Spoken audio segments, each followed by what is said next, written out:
Hello, good afternoon प्रिय श्रोतागण। राज ऋषि YouTube channel पर आप लोग का हार्दिक स्वागत है। आप लोग को कहानी की दुनिया में ले चलते हैं। पसंद आए तो लाइक शेयर सब्सक्राइब करना मत भूलना। एक बार की बात है, एक विदुषी अपनी विद्वता से कई लोगों को परास्त कर चुकी थी। कई विद्वान परास्त के कारण अपमानित होकर उसका बदला लेने के लिए सोच लिए। उस विदुषी की शादी एक मूर्ख व्यक्ति से कराने के लिए निश्चय किया। एक दिन पंडितों ने सभा लगाकर उसकी शादी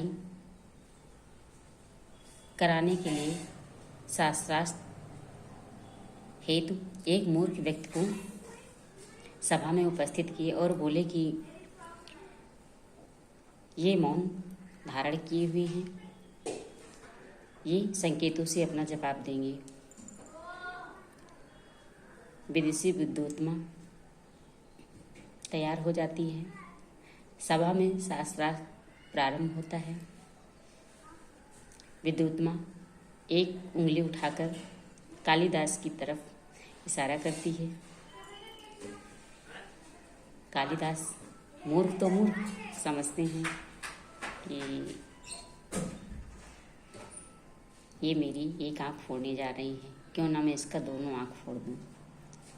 जिस तरह से विद्वोत्मा एक उंगली दिखाती है, उसके उत्तर में कालिदास दोनों उंगलियां दिखाते हैं। विद्वोत्मा बहुत विद्वान रहती है, वो समझ जाती है कि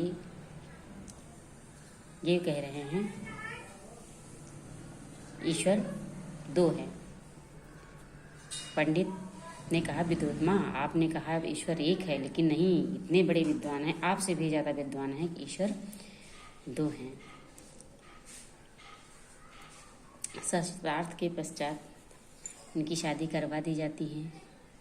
एक दिन ऊँट की आवाज़ आती है। विद्वोत्मा के द्वारा पूछे जाने पर कालिदास उत्तर बोलते हैं। विद्वोत्मा अपने पति को तिरस्कृत कर देती हैं। पत्नी से अपमानित होकर कालिदास माँ काली की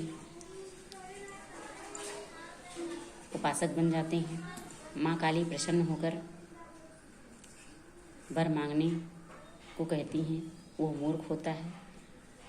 कालिदास समझते हैं कि ये पूछ रही हैं कि आपको किसने परेशान किया। डरी हुई विद्या नाम का आधा शब्द बोल पाए। माता खुश होकर विद्या का वरदान दे दिया। कालिदास महान विद्वान हो गए। पुनः वापस घर पे आके पत्नी के द्वारा आदर सत्कार किया जाता है और उनके द्वारा निकली हुई अस्त कश्चित बाघ विशेषा नामक शब्द से मंगलाचरण महाकाव्य की रचना की जाती है। बहुत ऐसे ग्रंथ लिखे हैं। कहते हैं उपमा कालिदासस्य। कहा गया है कि जीवन में कितना भी परेशानी क्यों ना आए,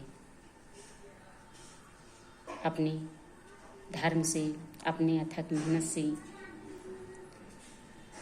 इंसान हर मंजिल को पा सकता है, लेकिन उसके लिए हमें सहने और सतर्क रहने की आवश्यकता है। ओके।